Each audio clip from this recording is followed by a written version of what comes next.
마지막 동영상입니다. 코로나19뿐만 아니라 많은 상황들이 여행 문화를 급속도로 바꾸고 있는데요. 여기에 인류학도는 어떻게 참여할 수 있을까라는 주제고요. 바꿔 말하면 미래의 여행업계에서 잘 일하는 법이라고 할 수 있죠. 제가 꿀팁을 드리는 거고요. 네, 1번은 공부하라 합니다. 너무 뻔한 얘기 같은데 사회 문화의 변화와 테크놀로지의 변화를 파악할 수 있는 공부 습관을 항상 길러놔야 됩니다. 이게 너무 빨리 변하기 때문에 공부하는 습관을 가지는 게 되게 중요한데요. 나한테 도움이 되는 정보를 내가 찾아다니면 너무 늦어요. 그래서 유튜브 알고리즘이 계속 막 자기가 알아서 추천해 주잖아요. 이 영상 봐라, 저 영상 봐라, 너한테 어울려. 정보가 알고리즘처럼 저한테 계속 흘러 들어와서 습관적으로 제가 보고 그 안에서 생각하고 정보를 빨리빨리 습득할 수 있도록 디지털 미디어를 재편성하는 게 저는 좋다고 생각해요. 요즘에 그렇게 테크놀로지가 받쳐주는 시대이기 때문이죠.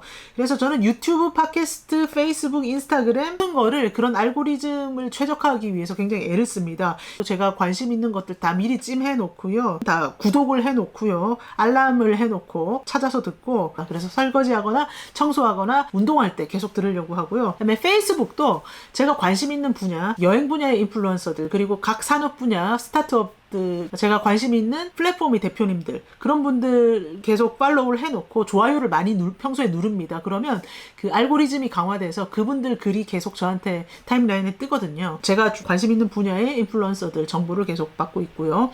그리고 미라클 뉴스라든가 실리콘밸리 벨트 뉴스라든가 트래블 코드에서 보내주는 이런 좋은 레터들이 있거든요. 그런 것도 다 구독을 눌러놓고 아침마다 보는 습관을 가지려고 노력하고 있습니다. 자, 두 번째는요. 프로슈머로 참여 관찰하면서 전문성을 키우기예요. 제가 프로슈머라고 했어요. 프로듀서 플러스 컨슈머 합성이죠. 그러니까 그냥 내가 지식을 소비하는 입장, 상품을 소비하는 입장에서는 발전이 빨리 일어나지 않는데, 그걸 내가 생산자의 입장으로 보면요, 정말 많은 게 보입니다. 내가 여기서 한 발 더 나아간 상품, 나만의 컨텐츠 이런 걸 만들어 보려고 하면은 전문성도 빨리 키울 수가 있게 됩니다. 그래서 여행 업계도 그렇고 관심 있는 업계의 상품을 직접 계속 소비를 해야 돼요. 그리고 분석해야 되고요. 돈이 듭니다. 여기는. 예를 들면요, 하나 투어, 네일 투어, 해초 여행사, 테마세이 투어 같은 좀 특색 있는 여행사, 아니면 표준이 되는 여행사 상품은 계속 열심히 보세요. 기획자의 눈으로요. 그리고 기회가 될 때는 소비를 해보세요. 그래서 부모님이 여행 가려고 할 때 굉장히 친한 척 하면서 묻어서 간다든지, 뭐 여러 가지 방법을 쓸 수가 있겠죠. 아니면 자유여행 갔을 때 하루 정도는 루브르 박물관 같은데 그 데이 투어 이런 것도 몇만 원 들지만 몇만 원 투자해서 가 본다든지요. 그리고 그 가이드랑 친하게 지내면서 막 물어보는 거예요, 정보들을. 저는 항상 그렇게 했습니다. 그리고 이제 제가 요즘에 살롱 커뮤니티 문화가 대세라고 말씀드렸고, 실제로 시장에서 주목하고 있는 건데요. 트레바리는 유료 멤버십 독서 모임이에요. 여기 투자도 많이 받고 굉장히 잘 나가는 곳이기 때문에, 야, 어떻게 독서 모임이 저렇게 비싼 돈을 받고 운영될까? 동력이 무엇일까? 이런 거 그냥 밖에서 본다고 알 수 없습니다. 한 번 정도는 해보시는 거 추천드리고요. 그 다음에 밀리의 서재, 이북과 오디오북 구독 서비스죠. 잘 나가는 플랫폼들은 다 한번 상품을 체험해보는 걸, 돈 내고 소비를 해보는 걸 저는 강추를 하고요. 드린 이상을 뽑을 수 있다고 생각합니다. 기획자의 눈으로 적극적으로 소비를 한다면요. 그리고 퍼블리는 디지털 리포트 구독 서비스입니다. 여기도 투자 많이 받았고요. 패스트 캠퍼스는 실무 전문 교육기관이에요. 여기도 지금 교육 컨텐츠 업계의 핵으로 떠오르고 있고요. 폴인, 중앙일보에서 만든 지식 컨텐츠 플랫폼이에요. 디지털 컨텐츠에다가 오프라인 커뮤니티까지 접목을 했는데 정말 핫한 곳들입니다. 그리고 클래스 101도요. 요즘에 취미 영역의 온갖 것들을 너무나 핫하게 잘 해서 파는데, 이렇게 성장하는 비결이 뭐지? 이렇게 핫한 비결이 뭐지? 소비를 하면서 한번 알아보시면 좋을 것 같고요. 그 외에도 유명하진 않은데 저희 필요에 의해서 또 회비 내고 다니는 곳들이 있는데, 여기는 크진 않아요. 유튜브 살롱이요. 제가 좋아하는 트래블 코드라는 회사에서 만든 건데 역시 엣지가 있습니다. 제가 평소에 유튜브를 그렇게 많이 보지 않는데 유튜브를 시작하면서 빨리 성장하고 싶었단 말이에요. 그래서 펭수를 만든 작가님, 그 유튜브를 경영학도의 눈으로 탐구하는 그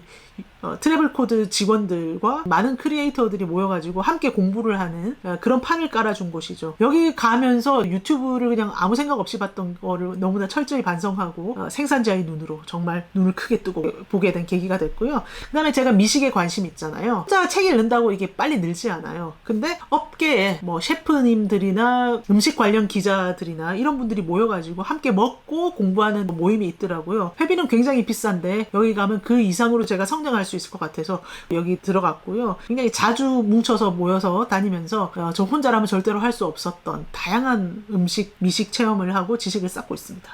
자, 이런 데를 가서 좀 적극적으로 소비를 해봐야 되고요. 그리고 여력이 되는 대로 생산자가 돼야 됩니다.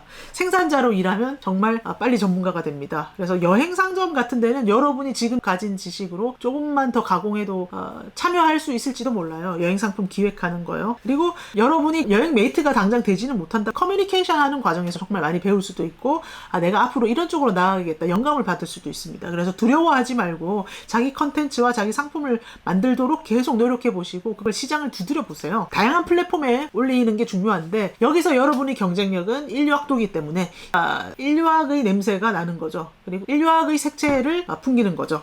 사실 제가 만드는 여행 상품과 여행 컨텐츠에도 다 인류학자적인 느낌을 주려고 굉장히 노력을 합니다. 그래서 여행에 미치다나 유랑 같은데 여러분 여행 컨텐츠 올려보셔도 되고요. 마이리얼 트립, 프립 타링에 여행이나 아니면 소소한 뭔가 자기만이 가르칠 수 있는 거, 자기만의 투어, 자기만의 액티비티, 자기만의 클래스 이런 거 다 만들어서 올려보세요. 계속 시장과 커뮤니케이션 하다 보면은 자기가 뭘 잘하는지, 뭘 하고 싶은지, 어떤 쪽으로 나아가고 싶은지 계속 자기를 발견할 수가 있어요. 앉아서 나는 뭐 없을까 이러고 공상만 하고 있으면 안 느는데 나는 뭘 할까? 어떤 걸 팔까? 이거를 유심히 생각하면서 남들은 어떻게 하나 분석을 하고 이 플랫폼 무엇이 강점이고 이 플랫폼은 또 무엇이 더 좋은가 계속 분석을 하면은 빨리 성장할 수가 있어요. 네, 그리고 자기 컨텐츠를 유튜브에도 올려보시고 팟캐스트도 만들어보시고 페이스북에도 올려보시고 인스타그램에도 올려보시고 항상 컨셉을 갖고 보시면 좋을 것 같고요. 또 이런 SNS에서 유명한 여행 인플루언서들 탐구를 해보세요. 이 사람이 어떤 컨텐츠들을 올리나 어떤 말을 쓰나 사람들하고 어떻게 커뮤니케이션 하나 유심히 보시고요. 포스팅을 올리는 빈도라든지 사진을 쓰는 거라든지 어떤 사람과 어떻게 커뮤니케이션 하는 이 모든 걸 유심히 보시면 됩니다. 저는 그게 굉장히 도움이 됐고요. 자, 제가 아까 인류학자적인 색채가 필요하다고 했는데요. 인류학자적인 색채의 핵심이 뭐예요? 네, 저는 중층 기술이라고 생각하거든요. 인류학 아마 개론 시간에 배우셨을 것 같은데 자, 윙크를 하는데 이게 그냥 생물학적인 현상도 아니고 구애도 아니고 문화의 해석에 나온다고 수업 시간에 배우셨죠? 예, 기어츠의 논문에 나오는 개념인데요. 누군가에게 윙크를 받아도 그 문맥을 모르면 그것이 무슨 뜻인지 알 수 없다는 거죠. 애정의 표시일 수도 있고 몰래 전하고 싶은 이야기일 수도 있고 네 이야기 알았다는 것일 수도 있고 그래서 그 문맥까지 여러 가지 맥락을 촘촘하게 두껍게 기술해 줘야 된다는 게 인류학의 핵심 중의 하나인데요. 저는 이거를 모든 제 컨텐츠에 녹여내고 있는데 여행에 대해서 그냥 이렇게 가세요 이게 아니라 그 역사적 맥락 요즘에 이 사람들이 문화 자본 테크놀로지 변화 이 모든 변화를 조금씩 다 건드려 주고 있고요. 경향신문 인류학자 이민영의 미식여행 이 컨텐츠에서도 다양한 맥락을 다 써줍니다. 그래서 그 나라의 음식 문화와 글로벌한 미식 문화 이게 어떻게 지금과 같은 현상이 만들어졌을까 이거를 총체적으로 해석하려고 노력을 합니다. 나름 좋은 호응을 얻고 있는데요. 지금 SBS의 이수경의 러브 FM에 나갈 때도 PD님들이나 작가님들이 굉장히 인문학적이면서도 사회과학적인 색채까지 드러나면서 꿀팁까지 전해주는 입체적인 시각이 묻어나서 너무 좋다고 피드백을 받았고 그리고 제가 이런 거를 페이스북에 올리거든요. 제가 최근에 알게 된 여행업체 사장님도 이런 콘텐츠는 처음 봤다. 굉장히 다양한 것들이 잘 맞물려서 입체적으로 보인다. 그런 피드백을 주시더라고요. 이게 저희 강점이 되는 거고 인류학자로서 브랜딩 하는데 굉장히 도움이 되는 것 같아요. 자, 그리고 저는 SNS를 잘 쓰기를 추천하는데요. SNS에서 문제의식을 공유하고 사람들하고 커뮤니케이션 하면서 그 소비자들의 욕구를 상품에 반영합니다. 팀 분위기에 대해서 제가 겪었던 경험들을 쓰고 나는 그래서 팀 분위기를 유지하기 위해서 어떻게 할까 되게 고민을 많이 했는데요. 나의 여행 상품은 이런 거다. 이런 성격을 지향하는데 여기 맞지 않는 사람들 오지 마세요. 7번에 또 써놨죠. 팀 분위기를 중요시하는 소수정예 여행. 미식의 필수적인 예의와 프라이버시를 존중하는 사람들로만 구성하는 환상적인 팀. 네, 여기에 맞지 않는 분 오지 말라는 거고 제가 물 관리할 거라는 경고를 살짝 녹여 넣은 거죠. 왜냐면 저희는 식사 한번 같이 하면 2시간, 4시간, 5시간도 함께 해야 되는데 예의 안 지키거나 막 이상한 거 물어보는 오지랖 셀러퍼들이 있으면 힘들단 말이에요. 그래서 그런 분들은 미리 좀 경고를 해서 물 관리를 합니다. 요즘에는 이렇게 물 관리를 한다는 게 커뮤니티에서 굉장히 중요한 요소가 되더라고요. 이상한 사람 한 명 있으면 분위기 정말 나빠지고 내가 이 돈 내고 왜 여기서 이런 대접을 받냐 이런 얘기가 나올 수가 있거든요. 그래서 이거는 기술적으로 반드시 해줘야 되는 거죠. 자, 그리고 소통하는 상품 설계를 합니다. 예를 들면 이런 거예요. 스페인 미식 여행 가기 전에 상품을 완전히 픽스한 게 아니고요. 손님들 모아놓고 제가 이렇게 물어봤어요. 아주 실험적이고 맛있고 근사한 가성비 좋고 트렌디한 원스타 디스프루타를 가실래요? 아니면 좀 클래식하고 재미없는 3스타 라자르떼를 가실래요? 모두들 너무 고민하더니 그래도 3스타를 가보고 싶어요. 그리고 또 일정도 세고비아를 가시거나 미슐랭 원스타를 하나 더 가시거나 뭐 하실래요? 그랬더니 손님이 이렇게 대답하는 거예요. 스페인은 또 오면 되죠. 이번에는 미식에만 충실할래요. 그러니까 이런 것들이 지금 다 핵심 타겟이 되는 사람들이 무슨 생각을 하는지 보여준다는 거예요. 뭐 제 상품이 어떤 건지 오늘은 이렇게 보냈다. 손님들이 어떻게 반응했는지를 또 SNS에서 계속 공유를 합니다. 그리고 또 손님들이 SNS에서 쓰도록 계속 유도를 하고요. 그걸 보면 또 제가 손님이 이렇게 느꼈구나 생각할 수 있는 거죠. 스페인 미식 여행 같이 갔던 손님이 이렇게 쓰신 거예요. 하이클래스 문화가 우리 같은 양민에게도 환상만은 아닐 뿐만 아니라 충분히 투자해서 향유할 가치가 있는 것이라는 걸 알게 됐고, 그리고 미리 조사하고 가는 것보다 전문가하고 같이 가는 게 굉장히 좋은 메리트다. 그리고 인류학 공부한 분도 아니고 공대 나온 분인데 이렇게 썼어요. 문화 경험 자산의 확장이다. 이야. 갔다 와서 손님들하고 디프리를 했는데 막 PPT를 만들어 오신 거예요. 그래서 프레젠테이션도 하셨고요. 그리고 전 평소에도 SNS에서 막 제 의견을 올리고 참여 관찰을 많이 합니다. 그래서 유럽에서 한국인 관광 생태계는 이러하더라. 막 이런 거 쓰면 이런 데 관심 있는 분들이 1, 2, 3, 4 자기 의견 막 열심히 공유해 주시고요.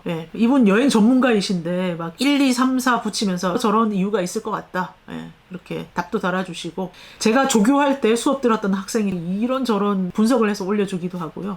자, 그 다음에 정말 중요한 거, 현장 경험과 테크놀로지 능력을 키워야 됩니다. 그래서 일단은 혈연, 학연, 지연 커뮤니티에서 여행을 간다 그러면 그냥 잘하나 보자 이게 아니라 적극적으로 참여를 하세요. 기회를 이용을 하세요. 여행 인솔력을 확장하면서 막 예약도 해보고 본인이 막 이것저것 찾아보고, 그래서 인솔력을 기르는 거예요. 그리고 그거를 이제 취향 중심의 커뮤니티 있잖아요. 뭐 인터넷 커뮤니티 이런 데서 내가 그런 거 잘해요 하고 손들고 해보시고요.